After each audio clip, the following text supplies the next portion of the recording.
औज़ुबिल्लाहिमिनश्शैतानिर्रजीम बिस्मिल्लाहिर्रहमानिर्रहीम।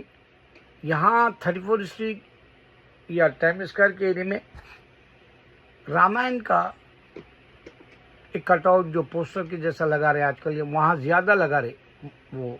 मगर इनको ये नहीं मालूम कि अमेरिका के अंदर सबसे गई गुजरी अगर से बेइज्जती होती है तो वो हिंदुस्तानियों की होती है। मैं खुद हिंदुस्तानी हूँ, मगर मैं खुद बर्दाश्त नहीं कर सकता है बात। मुझे अच्छा याद है मीरा नायर की सलाम बॉम्बे कुछ नाम की आई थी जो ऑस्कर में भी जाने वाली थी। उस वक्त में एक औरत मेरी इतनी बेइज्जती करी थी, मैं आके 2 दिन हुआ था और मेरे को इंग्लिश नहीं आती थी और मेरे पास टेम्पर बहुत था। उसको मैं ग्राहक के तरह जो है जैसा पोलाइट वे होना है वो कुछ नहीं आता था मेरे को, क्योंकि मैं आया था साउंड पार्टी फैमिली बैकग्राउंड से। मैं छोटी जॉब कर रहा था, मेरे को यकीन नहीं आ रहा था कि मैं ऐसी जॉब कर रहा हूँ क्यों बोल के। तो टेम्पर की वजह से जब मैं उसे बड़ा चढ़ा के बात किया, उसको इज्जत नहीं दिया, तो उन्हें बहुत बेइज्जती करी थी मेरे को। वो दिन है और आज का दिन है। आज इंडियंस अमेरिका में जी रहे हैं, छुप छुप के जी रहे हैं जैसा हो गया, जॉब भी छुप छुप के करे जैसा हो गया स्टूडेंट्स को। तो इंडिया की मेजॉरिटी है अभी भी अमेरिका में, इस वास्ते बड़े बड़े पोस्टर अभी भी ये लोग टाइम स्क्वायर के एरिया में लगा रहे। और सबसे बड़ी बात यह है कि एलन मस्क का जो A1 ग्रोक है, उन्हें ऑलरेडी इनका फाउंडर नहीं है बल्कि हिंदू का डिक्लेयर कर दिया ग्रोक। और ये लोग इंडिया में बाइकाट भी करना चाह रहे थे, लेकिन क्या है, मिसाल मैं आपको बता दूं। देखो, शराब पीना सेहत के लिए ख़राब है, सिगरेट पीना सेहत के लिए ख़राब है।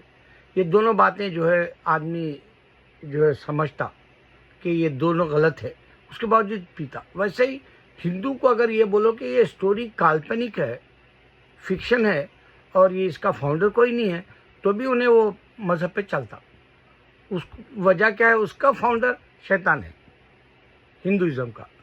सेम क्रिश्चियनिटी का भी फाउंडर शैतान है। मैं आपको क्रिश्चियनिटी का पहले बोल देता हूँ इस वास्ते कि ये फिल्म रिलीज़ होने को है रामायण, और ग्रोक 3 आ गया और उन्हें ग्रोक बोला, इन लोगों ने फाउंडर ही नहीं है। मगर उन लोगों को बेइज्जती से कोई लेना देना नहीं। वो प्रोफेशनल बिजनेस के एतबार से वो इंटरनेशनल रिलीज़ करेंगे रामायण को। तो अच्छा, मैं अब ये इससे पहले जो है जीसस के कई मूवी बनाए लोग, सन ऑफ मेरी के, कुछ उखाड़ लिया तो नहीं ये क्रिश्चियनिटी। आज इस्लाम आगे हो गया, करीब 2 बिलियन है हम, 1 बिलियन 9 मिलियन बता रहे, करीब 2 बिलियन है। और हमारे सिर्फ 1447 साल है और क्रिश्चियनिटी 2000 साल की है, तो 600 साल का गैप भी है। उसके बावजूद हम करीब आ गए क्रिश्चियनों के, कुछ नहीं उखाड़ सके वो लोग जीसस की मूवी बना के। मगर जीसस का मसला क्या हुआ बोलते, बुक के एतबार से काप्टिक क्रिश्चियन अल्लाह को बेटा है बोलते। 20 मिलियन या 30 मिलियन है वो, इसके बीच में है। क्योंकि 20 मिलियन में एक बार जाकिर नाइक बताए थे लेक्चर के वक्त, तो काप्टिक क्रिश्चियन 20 मिलियन है बोल के मेरे को मालूम, लेकिन अब 30 तक हो गएंगे बिटवीन में। तो उन लोग अल्लाह को बेटा है बोले, तो अब ईसा अलैहिस्सलाम जन्नत देंगे या दोज़ख देंगे, वो काप्टिक क्रिश्चियन जो अरबिक बाइबल पढ़ते वो लोग डिक्लेयर नहीं कर सकते। दूसरा, यहाँ पर जोहा विटनेस है जो 7-8 मिलियन या 9 मिलियन है वो लोग भी।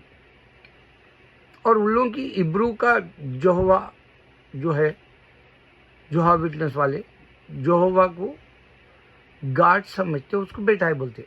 इब्रू वाला ये यहूदियों वाला खुदा है। अब इन्हें ये क्रिश्चियन बाइबल ही पढ़ता, सेम बाइबल है, ट्रांसलेशन वहाँ अरबी में या ट्रांसलेशन इब्रू में है। इसको पूछे तो उन्होंने बोलता हम जन्नत और दोज़ख को नहीं मानते। ये 2 हो गए। तीसरा, 1 बिलियन 4 मिलियन कैथोलिक्स है, बाइबल वाली क्रिश्चियनिटी बाइबल की सबसे बड़ा वही है। हाँ, मार्मन है 3 मिलियन के, 4 मिलियन के अब नई बुक। फिर डायनेटिक है, उसके भी 1 बिलियन 1.5 बिलियन कुछ मिलियन है, 1.5 बिलियन नहीं मिलियन है जो टॉम क्रूज फॉलो करता। तो अब इसमें खिचड़ी क्या है बोले तो देंगा कौन इनको, ना जन्नत मालूम ना दोज़ख मालूम क्रिश्चियनों को। इस वास्ते सोल भी स्टोरी नहीं है उनके अंदर, जिन्नात की स्टोरी नहीं है, और ये बाइबल की खिचड़ी वाला कॉन्सेप्ट रहने से जन्नत देगा कौन, यहोवा देगा या जन्नत अल्लाह देगा या जीसस देंगे, ये भी नहीं बोल सकते लोग। अब आ जाओ हिंदुइज्म पे। रामायण ये बना रहे, इससे पहले एक टीवी भी सीरियल आया था रामायण का, अब ये मूवी इंटरनेशनल लेवल पे बना रहे, 850 करोड़ बजट का है। ये तो 200 कंट्रीज को मालूम ही नहीं हिंदुइज्म। आप यकीन करो या ना करो, मेरा जो रिसर्च रहता, वो जो सर्च रहता, मेरे कहने जन्नत है। इस वास्ते मैं मेरे मुसलमानों को यही कहता हूँ कि इनको बता दो तुम्हारा फाउंडर ही नहीं है, तुम्हारी बुक काल्पनिक है बोल दो, फिक्शन है बोल दो। नहीं बोलते मुसलमान, क्योंकि मेरे वीडियो को रोक देना उन्हें। मैं बना रहा हूँ जब से, मैं डायरेक्ट क्रिश्चियनों को अटैक करता हूँ, डायरेक्ट हिंदू को अटैक करता हूँ। जूइश को भी करा तो उन्हें क्या करा, मेरे 3 महीने वीडियोज बंद करा, और जूइश ही मेरे व्यूवर्स को काट देता, थम्स अप नहीं बताने देता। जूइश ही मेरे वीडियोस के पीछे फॉलो करता, मैं जहाँ जा रहा हूँ आ रहा हूँ उसकी भी इंफॉर्मेशन रखता। तो अब पॉइंट क्या है बोलते, ग्रोक A1 ग्रोक 3 आ गया, और इन्हें बोला कि फिक्शन है, फाउंडर नहीं है इसका, उसके बावजूद फिल्म आएंगी। अच्छा ये आएंगी, अगर इसका रिजल्ट क्या होगा महाभारत को मालूम होगा। इसका मतलब ये होगा कि हिंदू 1 बिलियन है, ये फिल्म का ट्रेलर देख के गूज़बम्प्स आ रहे हैं बोल रहा, मगर उसको ये नहीं मालूम कि इनका कौन सा गॉड इनको जन्नत देगा या दोज़ख देगा, इनको भी नहीं मालूम। न गीतास के उसमें डिक्लेयर है कि मैं तुम्हारे को जन्नत दूंगा, या वेदास में मैं तुम्हें दोज़ख में डालूंगा जन्नत। ये दोनों में भी कौन सा खुदा देगा वो भी डिक्लेयर नहीं है। अल्लाह अकबर।